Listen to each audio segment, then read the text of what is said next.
This is Writers Not Writing, the show where you can get to know your favorite writers and soon-to-be favorite writers by listening to them confess to the ways they procrastinate. Thanks for procrastinating with us.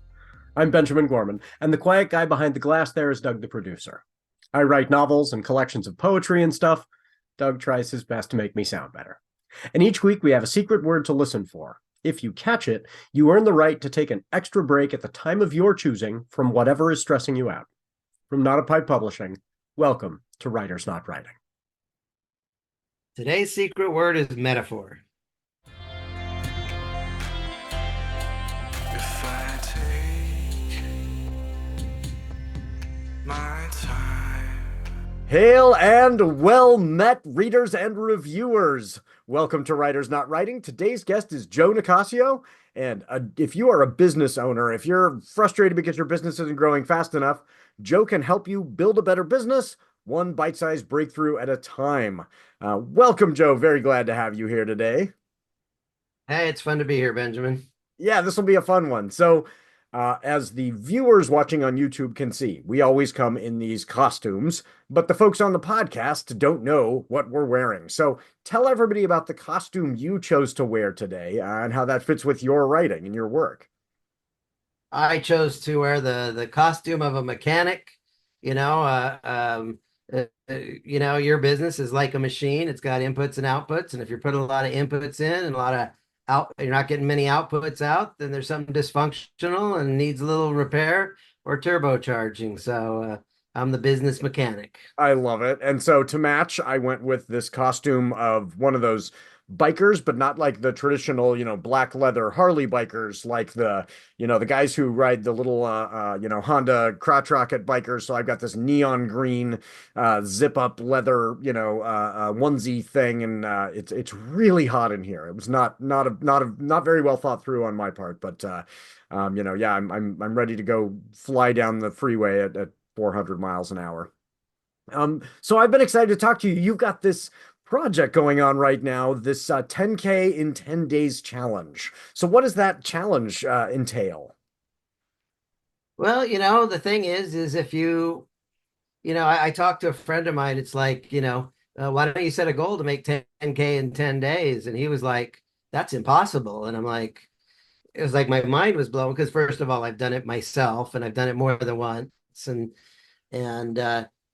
so it's about, opening up the possibility and starting to ask yourself, how would you do that? And, would you have a high ticket or ultra high ticket? Would you sell a 5 or a 10K program or a 20K program, or would you do a lot of $100 sales? But, the first thing is helping people know it's possible and then putting together various offers and ways to get from here to there. And then, getting out and being loud and proud and sharing your wonderful offer that you're passionate and excited about, and setting a real goal to make 10K in 10 days. And, I think it's just a great way to challenge people, to stretch people. Even if you only took, you did 10K in 30 days, I think for a lot of people, that would be a stretch and growth. But, if we don't challenge our mind, if we don't use our creativity and innovate, we'll surely never get there. And so, I put together this little challenge, and I've got a few other programs. I got the Entrepreneur On-Ramp, which is for people starting up from zero. And I got high ticket, mid ticket, low ticket, but the bottom line is I love helping people build a better business. Yeah. So do your clients kind of run the gamut in terms of the kinds of products their businesses provide, or does it tend to be people who are consultants, that kind of thing, where it's non-physical goods, or is it all across the board? It's across the board. And let me tell you why. I most of the people I've coached over the years, when I became a business consultant, first of all, I got trained by Jay Abraham, who's a freaking marketing genius. And, I spent 7 years around him. And in 1999, I said, I'm a business marketing consultant. And most of the people over the years, Benjamin, have been, they're making 3 or 5 or 700K a year, and they want to go to that 1 or 3 or 5 million or beyond. But during the years, I kept running into people that said, I don't make that kind of money and I don't have my own business. And I want to learn how, but nobody's teaching me the real stuff. So I started this thing called Employee Escape Plan. And so if I'm going to help you escape the job that's stealing your soul, I want to help you build a business you love, number one. And we know 9 out of 10 people fail in business, but not on my watch. So I had to create kind of a bulletproof plan. And the first step is choosing your business wisely.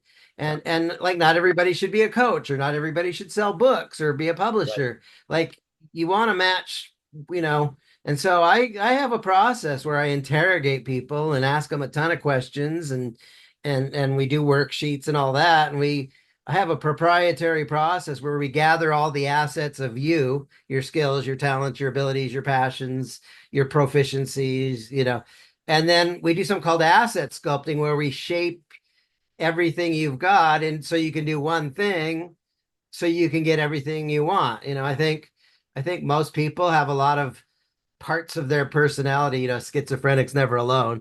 We all have a lot of parts to our personality, and we're scattered like a light bulb. But if you organize everything you do into doing one thing powerfully, you can be focused like a laser beam. And what's interesting is the laser beam uses the same energy as the light bulb, but the laser beam has a lot more impact. So I help people create a custom business, a dream business. Imagine you had a blank canvas and you said, "What's the right business for Benjamin?" We could create that from zero, and that's a large part of the work I do.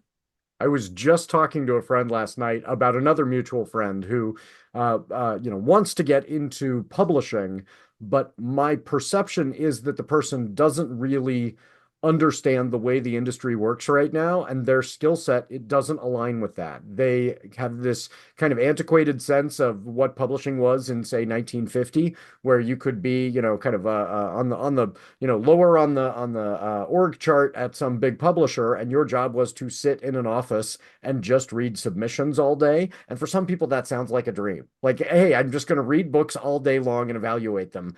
And that's not the way the industry works anymore. And this person has no interest in marketing. And marketing, if you want to be on the publishing side, it's now mostly marketing. And so Any we business, were yeah. talking about how this person's skill set probably lends themselves better to like being a freelance editor. But even then, they are going to have to learn to market, to find clients. The Yeah. world has moved on from somebody else will take care of that for you. Like, figuring out how to have all those skill sets and overcome some of your natural deficiencies and recognize those is really important too. Yeah, when you're an entrepreneur, you have to wear all the hats. Yeah. You really do. And you got to attract, you got to convert, you got to deliver. You got to figure out what you're delivering before you go out and market to attract. You Yeah. got to know what you're delivering before you sit down with somebody to close a sale. So it's a lot of work, but it's worth it. Most of the people that I know that are entrepreneurs, they could never go back to that traditional job. Yeah. Yeah, well, and I think there is a particular kind of, a person like us where we're willing to put in incredible hours because it's fun to us, where a lot of folks would go, I'm that sounds like too much. Like, I end up with the opposite where people are going, do you sleep at night? No, I'm doing too many things that I enjoy. I love this work, but it is a lot of work. Well, it's a survival skill, really. Entrepreneurship is a survival skill. Back in the day, you could get that 9 to 5 job and the employer would take care of you and you'd have a career for most of your life. But today, you're replaceable. Companies get busy and then they get slow, and it's pretty easy to get let go and all that. So, are you going to be employer reliant, and let somebody else call the shots in your life? Or are you going to be self-reliant through entrepreneurship and take the bull by the horns? I actually have a belief that everybody is self-employed. You'll like the logic here.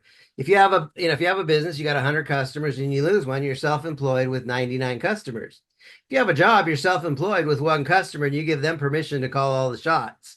Yeah. And even if you're unemployed, you're self-employed with no customers. So we're all self-employed. That's a good way of looking at it. Yes, that's right.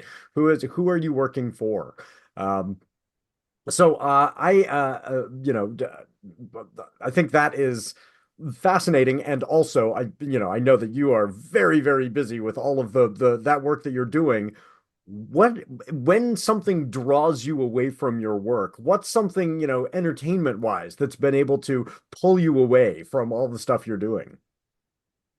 Usually it's, every couple of weeks it changes because, pop culture is kind of wonky, but there was just the first presidential debate between Trump and Kamala Harris.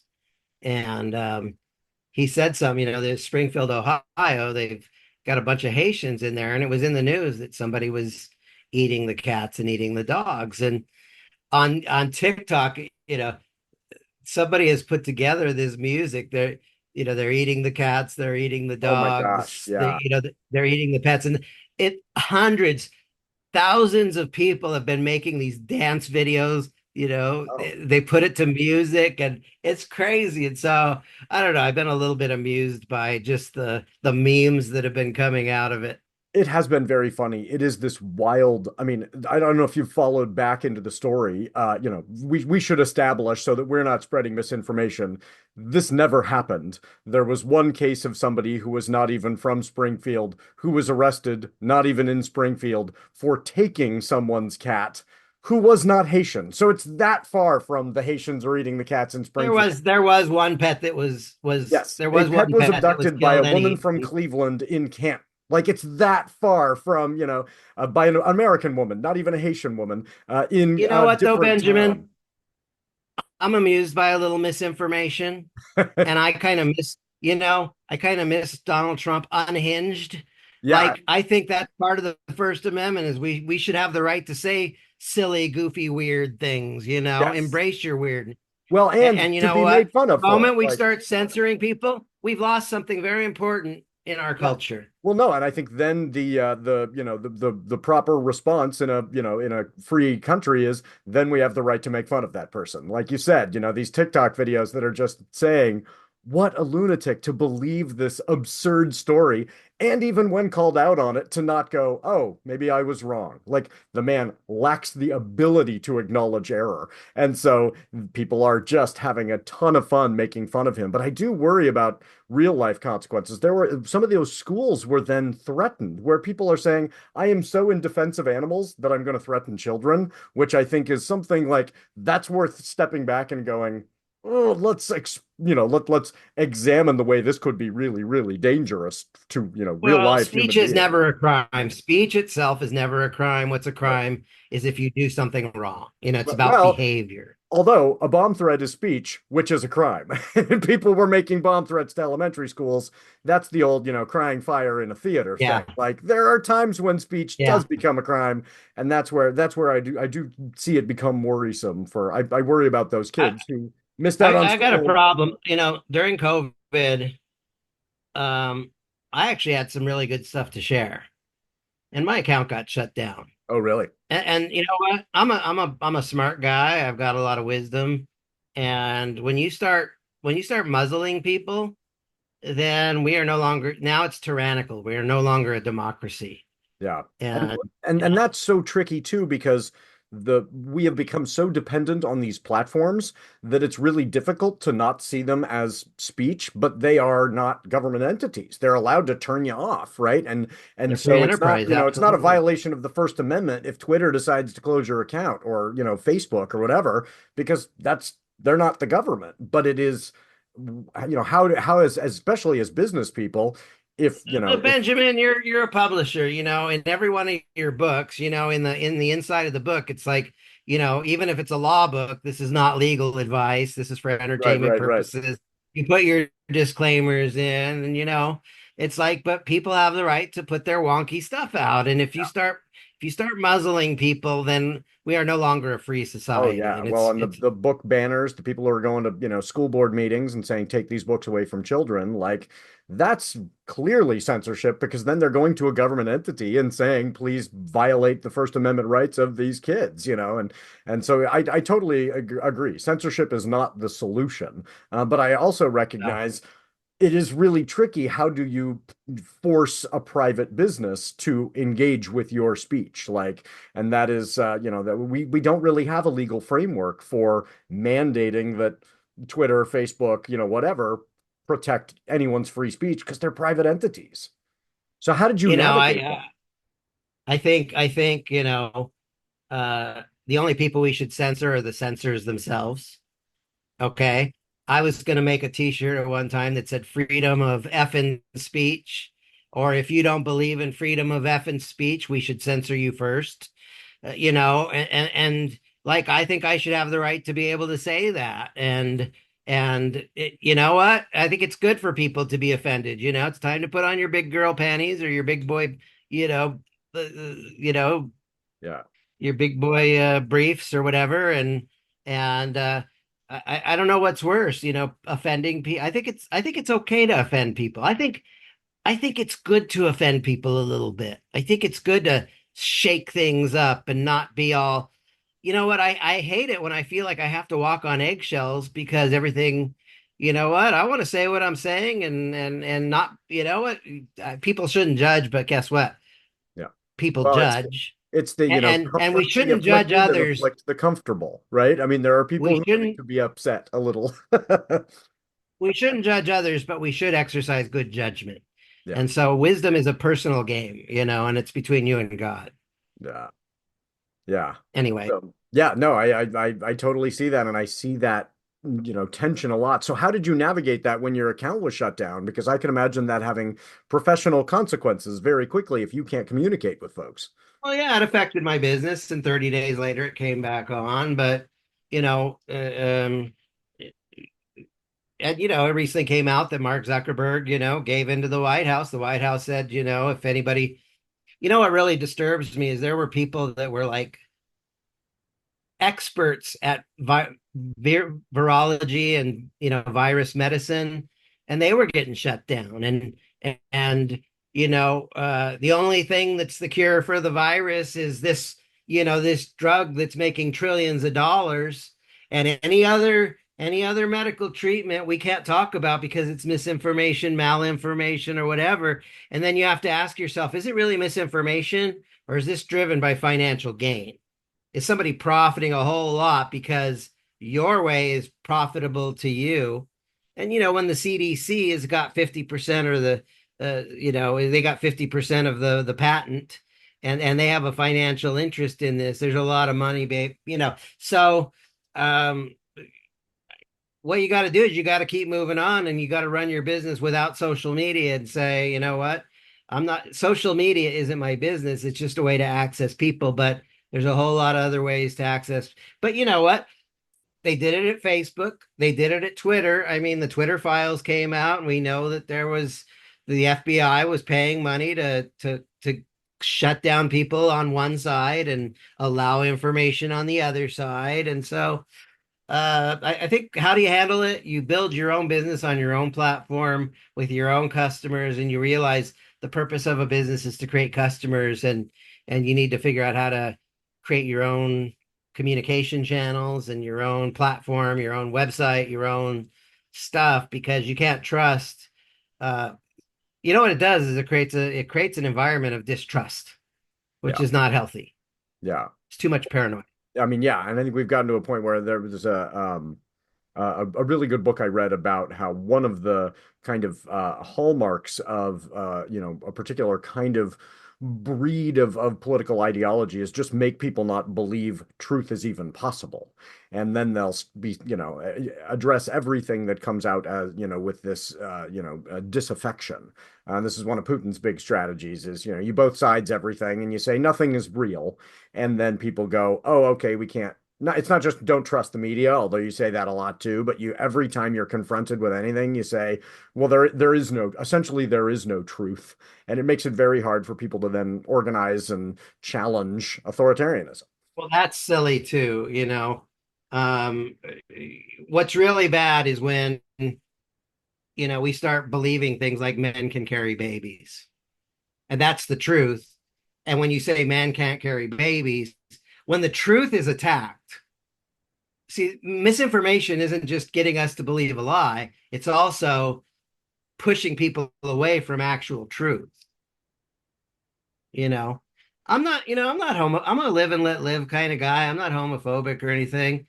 But you know what? If you take children and you give them sex change operations, there's something just not right about that. But And if when you we're believe that children are people, getting sex change operations and no children are actually getting sex change operations, you're participating in this misinformation. Like there are no children. You can in no place in this country can anybody under 18 get a sex change. So that's never it's happened, and happening yet all the this idea time. is out there. It's Oh, actually happening. No, it It's doesn't. actually happening. No, no, I've got a trans kid. Like you can get hormone replacement therapy to slow down the process, but you can't actually get the surgery till you're after 18. That's just the way it's done everywhere. Kids can't, so there's this misconception that children are getting sex changes and it's not happening, and yet we're afraid of something that literally doesn't exist. Like that's not occurring. Nobody is giving sex changes to children. You can't be But you under know, even when 18 you and put get it. people on when you put people on puberty blockers, it could alter the rest of their life. And Yes, but if you don't, they could commit suicide, and that prevents the rest of their life. Puberty blockers save lives. They're really, really important for people who need them. Like that's medicine. And even puberty blockers are hormones. We use them in a whole lot of different ways for a whole lot of different treatments. But there's this fear that like it's going to challenge people's sense of themselves. Like if somebody else gets puberty blockers, then I'm less male. Like, so if you're really live or let people do what they decide they need to do to stay alive well, and stay happy and healthy. I'm living that live once you become an adult, Yeah. but look, I went through puberty and it was a rough time, okay? Okay. But that doesn't mean I should have been sterilized at that age. But nobody's being sterilized. Like 0% of people are actually going, it is not, that's not, so this is a thing where this is what I worry about is if we get to the point where people are going, there is no truth because, we can just say whatever and there's no basis in it.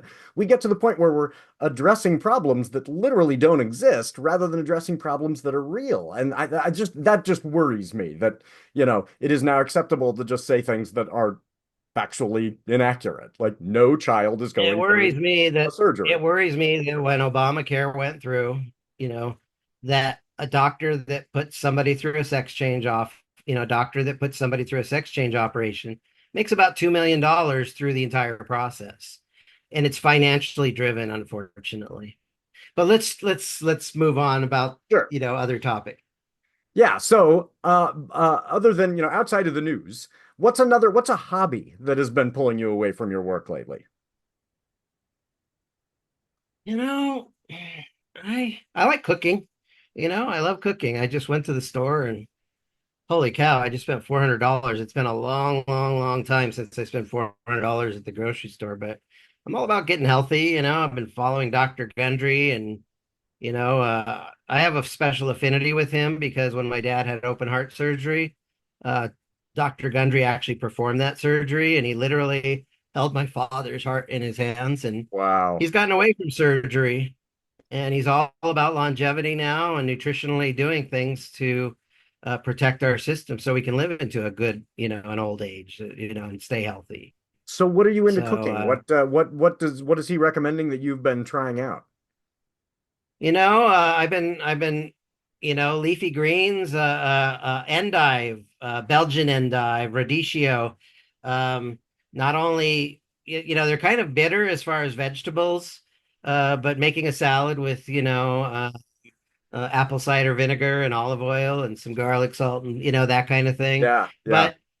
But uh, the endive, that family of vegetables has inulin in it, which helps balance your blood sugar out. Mm. And there's also as a sweetener, I've been turned on to allulose.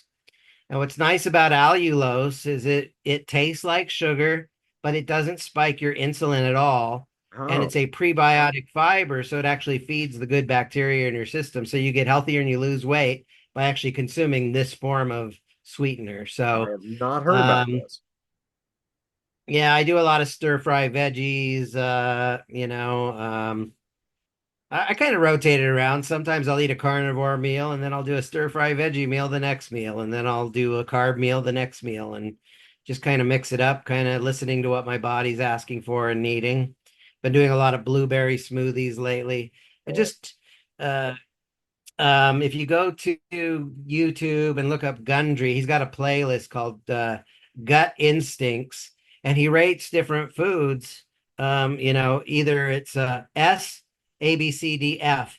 yeah, F is it's not good for you. S is superfood. And I've been just trying to shift my grocery shopping to live a little bit more in the S's and the A's yeah. and eliminate the F's and the D's. and I feel it. I've lost some weight and I feel better. Yeah. Oh, that's wonderful. I admire it. I admire anybody who cooks because I am a terrible cook. I can keep myself alive, barely, but I do not have culinary. When I talk about like I can make mac and areas of cheese. skill, yeah, I mean, people who have culinary skills, I admire so much. So yeah, that is certainly one of those areas of growth for me. I need to develop more dishes that I can make because it's not a lot of variety if I don't have my friends and family helping keep me with some variety in my diet. So For um, many years I subscribed to Bon Appetit magazine, and I didn't cook that much, but I thumbed through and stuff. And then, a couple of years ago, I was living with a family, and every Thursday I would cook for the family, and I found myself plating stuff and oh yeah. choosing ingredients and preparing a delicious, healthy meal. And there's something just fun about that. Oh yeah, Just yeah. I mean, it's an investment of time, but it's sure a lot of reward in terms of the whole experience. So excellent. Okay, well, we're going to go to our commercial break, and I'm sure there are people who are listening who are going, now I feel like cooking. And you know what's great about a podcast? You can be cooking and listening to this. So we're going to go to our commercial break, and when we come back, I'm going to ask Joe what he's been daydreaming about lately.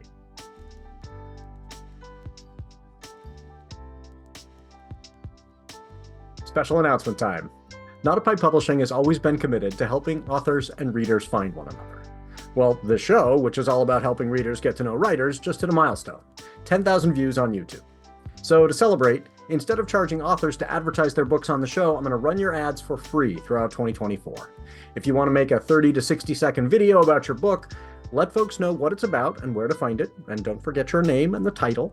I'll run one or two of those in our ad spot each week. Just send an MP4 file to the NotAPipe email address in the show notes. Let's fix up some readers and authors into reader relationships. 2024. More readers, more writers, more books. You deserve a vacation. How about a trip to a dude ranch on a colony planet?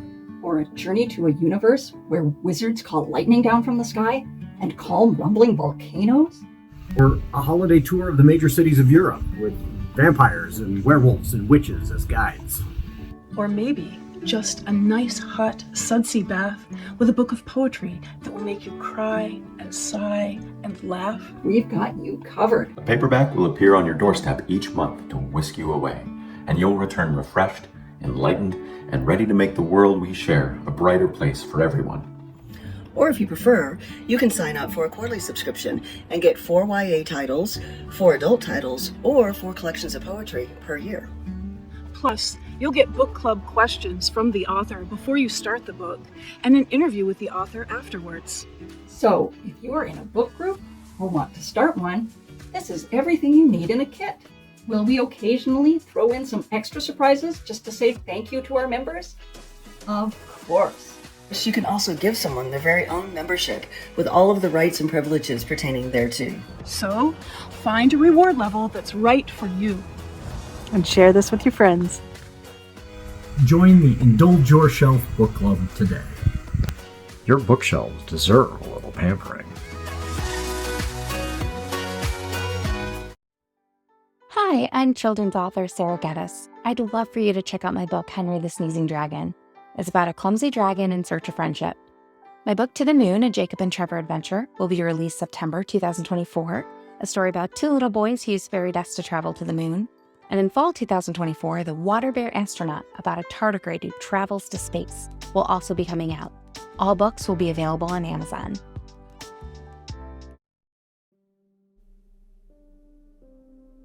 No one wants to live in a country ruled by wizards, unless the alternative is worse. Peter Watts, author of Blindside, says, a near-perfect blend of implacable horror, gallows humor, and ecological apocalypse. 𝘋𝘪𝘴𝘤𝘰𝘷𝘦, author of The Second Shooter, says, relentlessly radical and often hilarious. Cascade, Book 1 in the Sleep of Reason trilogy, by Rachel A. Rosen. Available now at bookshop.org, Apple Books, Barnes & Noble, Amazon, and at NotAPipePublishing.ca. So welcome back, everyone. I'm here with Joe Nicassio. And Joe, when you've been daydreaming, what have you been daydreaming about lately?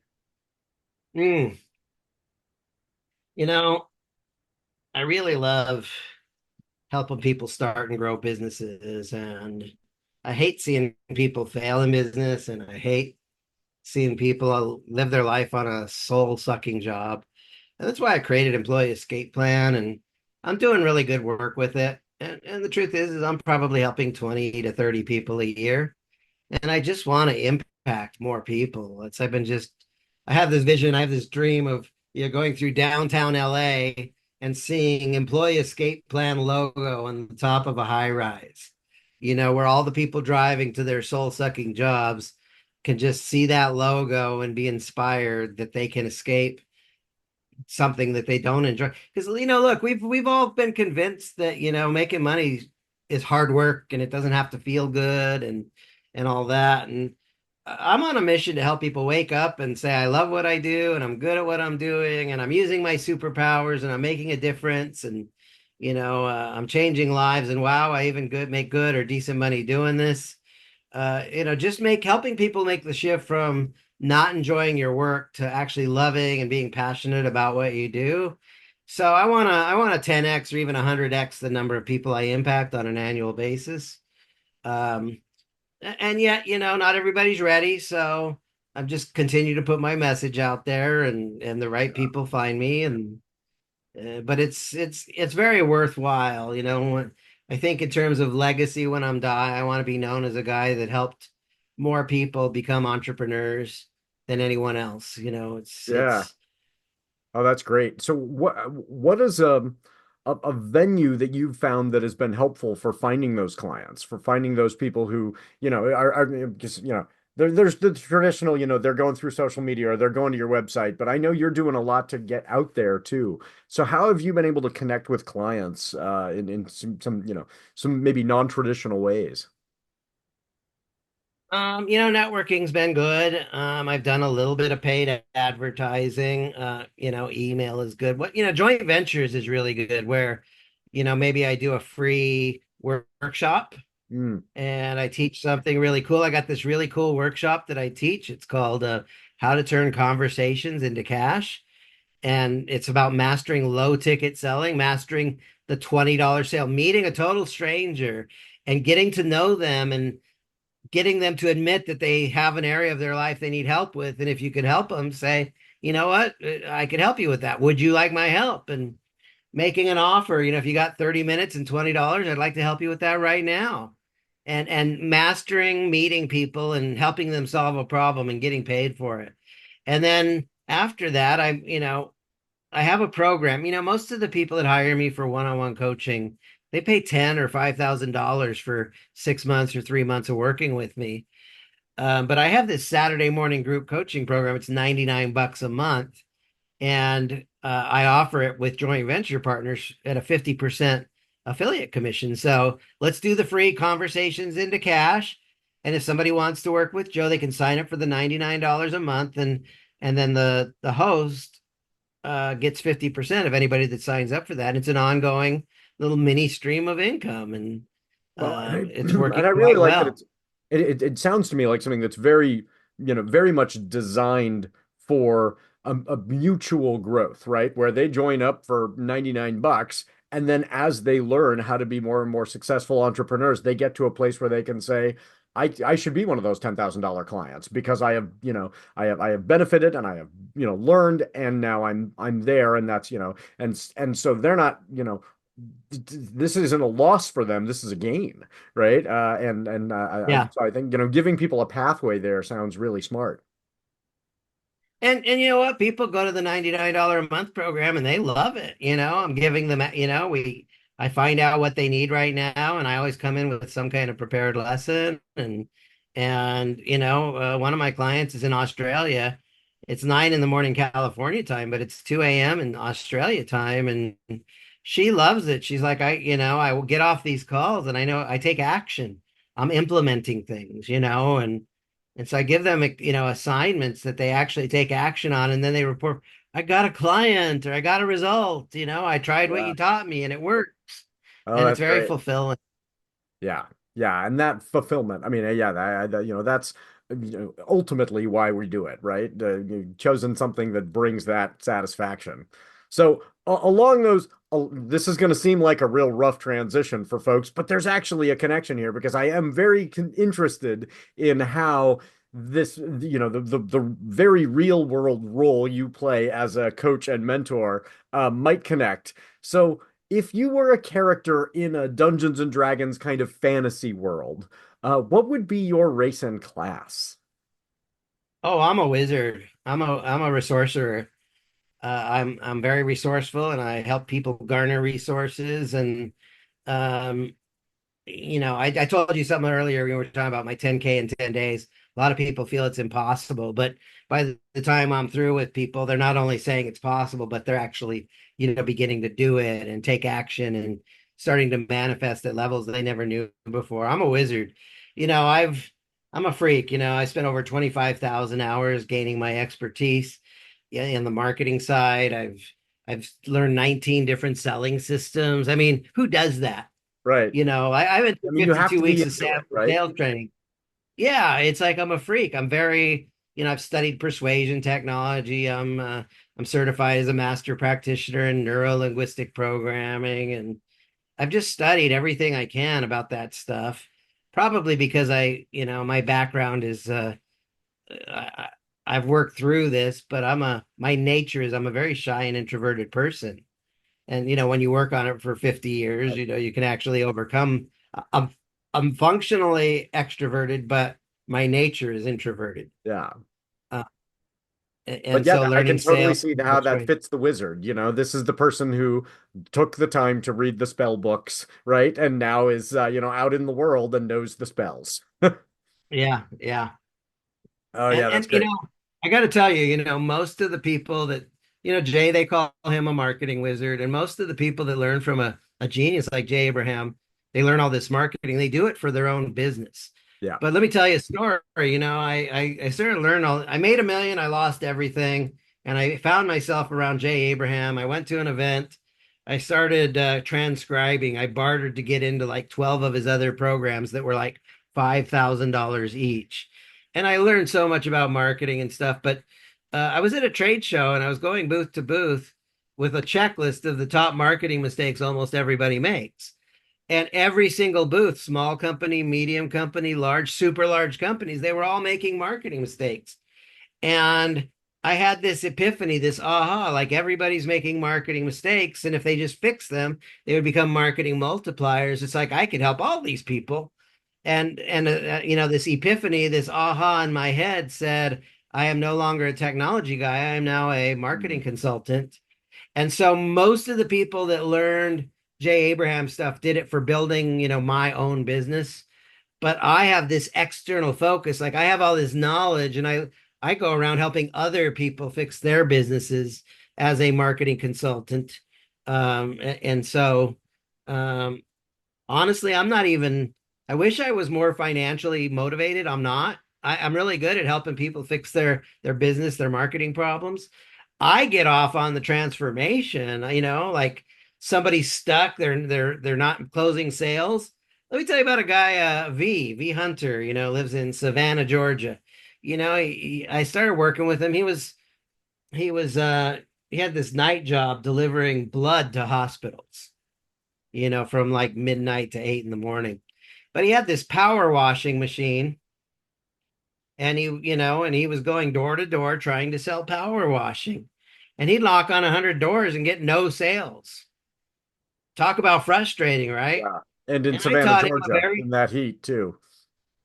yeah, I taught him a very simple, engage, enrich, enroll. Talk to people, say, who you are and what you do, and enrich. Let me clean off this little section of your driveway.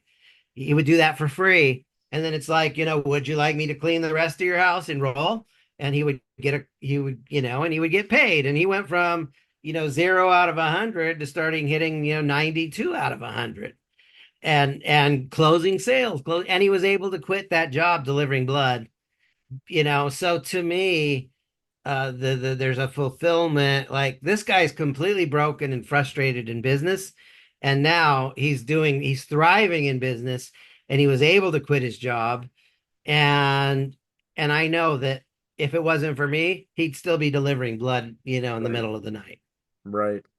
So when you're thinking about you're walking around this trade show and you're noticing all these things that people are doing, with your tech background, I can see a connection there where it's solving almost mechanical problems, right? These are, identifying the errors and solving those problems, only now they're in the kind of human social machinery, right? Yeah. Yeah, it's real interesting because I do have I was building computers in high school electronics before DOS came out. Like I go way back. I was the electronics geek. And the real skill I had was troubleshooting. And the thing about business, the purpose of a business has nothing to do with technology. It has to do with creating customers. If you have customers, you can make money, and with customers, you can have a business. But without customers, you don't make money and you have no business. And so, like, and that was very counterintuitive for me, being the tech guy, being the nerdy, logical guy, and shifting into like understanding human behavior and what motivates people to pull out their wallet and buy. But the more when I first started doing it, I wasn't that good, but I was passionate about it, and I learned and I learned and I learned and I learned. And, you do this stuff for 25, 30 years, you start actually something about me, Benjamin. I made a bunch of money. I lost everything. Something happened inside of me that I quit chasing the money. Mhm. This is a classic question. Benjamin, would you rather have $1 million or would you rather have the wisdom about money and business? Yeah. And I chose the path of the wisdom and the truth and the what works and what doesn't work. And I could have made a lot more money over the years. If I would have, it slowed me down to not chase the money, and I still don't chase the money. I do work, and it's a business, so I do need to get paid, but I'm not motivated that I'm motivated by the actual human beings, the lives that get changed. I am an agent of transformation. I am a wizard. I do transform people from being stuck to being in cash flow. And it's just, there's something, the humanity, great quote, guy named Joel Roberts. He said, expertise, credibility is your expertise blended with humanity. Hmm. And if you're an expert at something, you care about people, it boosts your credibility. But if you're an expert at something and you don't care about people, Yeah. it lowers your credibility. And that's who, I got mad expertise, and I actually care about people. And it's so fulfilling when I turn people around and get them out of the struggle and get them thriving and prospering. And Yeah. success isn't a number. It's enjoying the journey and actually, here's the thing. Success is a me thing. I made some money. Fulfillment's a we thing. Yeah.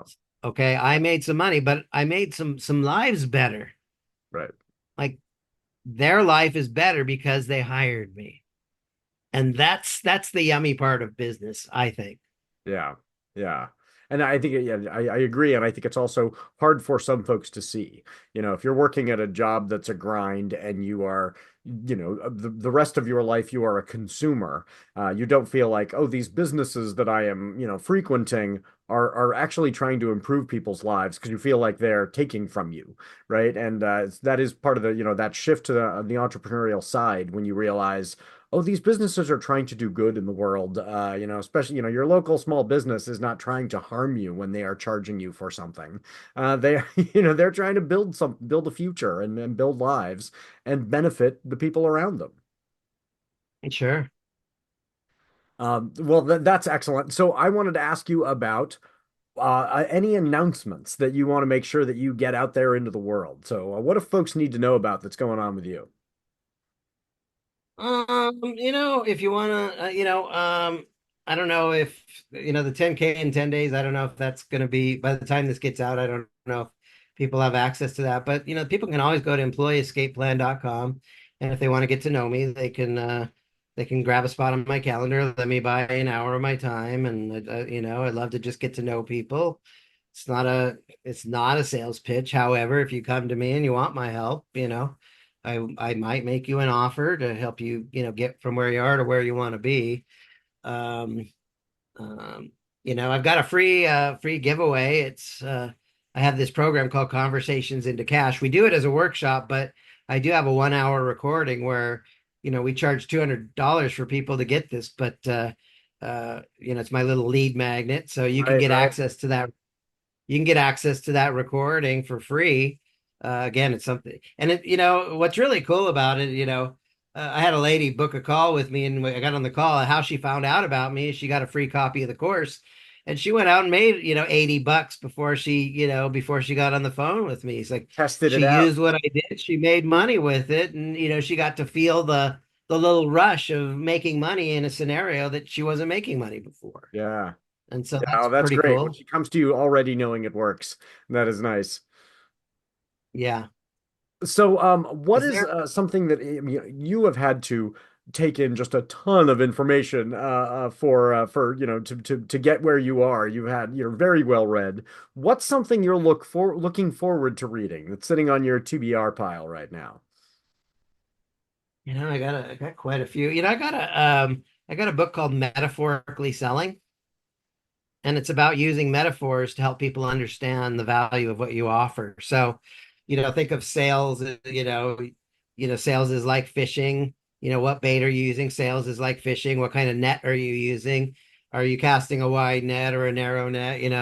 Sales is like, hunting. Are you using a shotgun? Are you a sniper? Sales, you know, uh, um, as a business coach, did you know that for every oyster that's produced inside, for every pearl that's produced inside of an oyster, it's not possible without that grain of sand as an irritant? Yeah, right.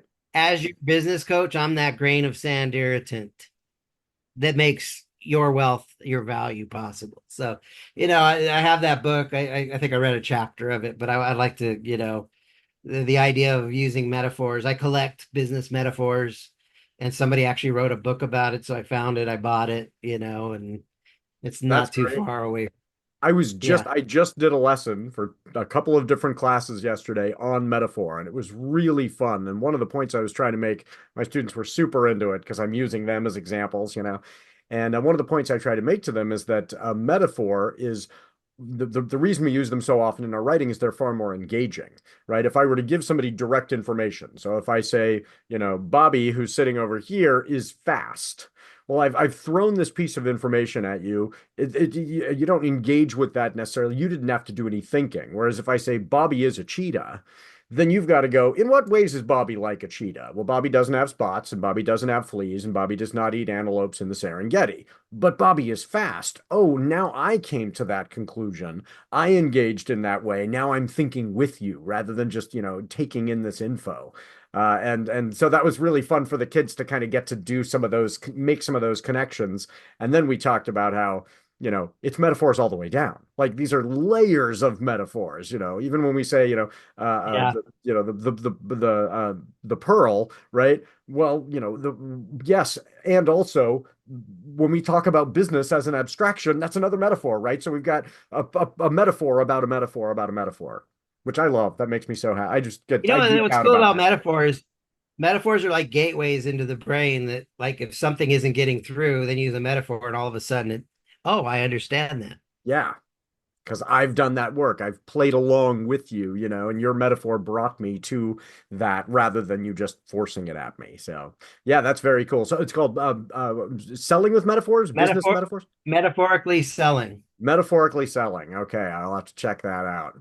And so you mentioned the name of the website. So is that the best place for folks to connect with you? Yeah, if you go to employeeescapeplan.com, at the very bottom of the page is my calendar. It also kind of shows my philosophy of how I'm an entrepreneur maker. I help people start and grow businesses from scratch. So I kind of work with three groups: the person that has the job that wants to leave. I do work with the existing business owner. And then there is a third group of people I work with, the people that have tried to do a business before and failed, and they want to get it right next time. Right. And those people love working with me because I do have a system that if you do these things, you will succeed in business. Yeah. Well, and that is so important for people to understand. You will fail, and if you want to be successful, you have to be willing to fail, and that's scary, and I acknowledge that it's scary, but I think part of it is even, when I'm working with students at the high school level, we tell kids you got to get an A, right? And we don't make it clear you have to fall on your face to learn a lot to get that A. We just have made them afraid of getting an F, and I've got a failure is an fortune essential cookie here. characteristic. I got a fortune cookie here. It says, lose the small ones, but win the big ones. Right. Yes. Get a bunch wrong so you can get the A. I understand why students are afraid of an F, but I want them to get to be the kind of adults who are not afraid of failure, and I always did terrible in English class and writing classes in school until I had to write something that actually had a real world application. Yes. And as soon as I had to write something that actually manifested in something good or important, then all of a sudden, oh, this stuff makes sense now. Yeah. Writing to get a grade or an abstract assignment didn't connect for me. But when I realized that, Gary Halbert, I think it was Gary Halbert used to say, you're only, like you can fix almost any problem in the world with one great sales letter. Yeah. Interesting. Yeah. Yeah. Yeah, no, I have my students write things like, write an email to your parents after you've turned in this essay explaining how you did so that it changes the audience and it's not just me. Or, in my creative writing class, okay, I know enough living contemporary poets that we're not going to just read poetry from 200 years ago. You're going to read contemporary poetry, and then you're going to email and communicate with that poet. And you're right, it changes things when it feels real, right? Yeah. Yeah, some of the best essays are the ones by Emerson. Like, if you want to understand, business, understand like his essay on compensation it's brilliant. There's a high tide and a low tide. You give and you receive. And yeah, there's evil, but there's good. And there's give and take, and understanding the law of compensation. And it's a brilliant essay. And was it Emerson and who was the other one? Thoreau, went out into nature and really got these understandings by observing the way God and the universe works. And yeah, brilliant stuff. So I wanted your advice. Who else should I reach out to have as a guest on this show? I've got a client that I'm working with now. Her name is Orly Amore. And Orly is a coach for public speakers.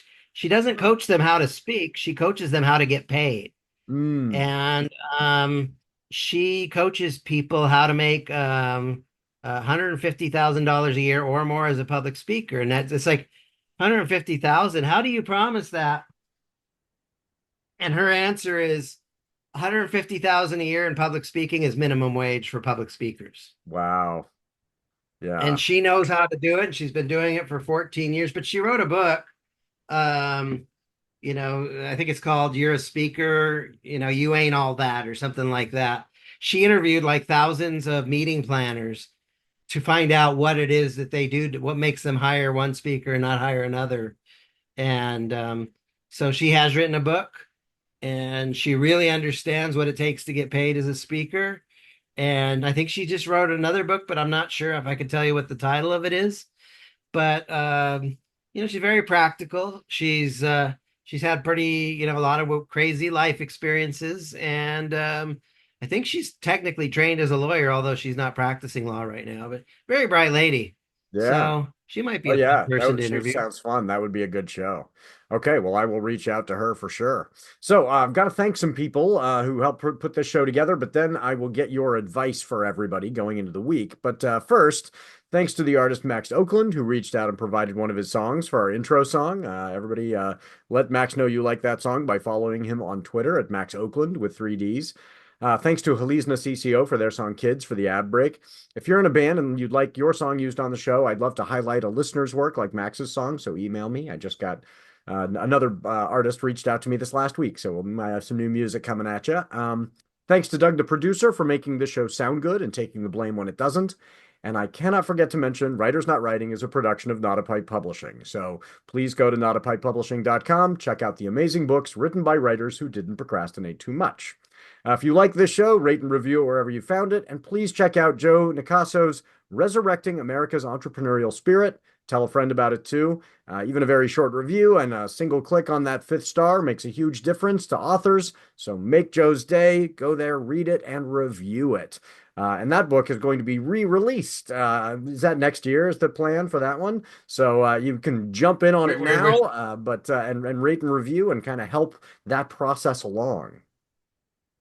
Yeah, we're still in the process, but it's HarperCollins, and yeah, we're pretty excited about that. Yeah, I didn't go into writing the book. It was kind of a spiritual calling to write the book. It's a business book with a spiritual theme, which is unusual in the business book space. But I just did it for, I was called to write it, and author equals authority. But 12 years later, I got contacted by a literary agent and said, I was talking to HarperCollins about my book, and so we're in the middle of finalizing that deal now. But it's a significant book deal, and they want to buy the rights to the book, international rights, and they also want to buy the what do you call it, the documentary film rights as well. So that's exciting.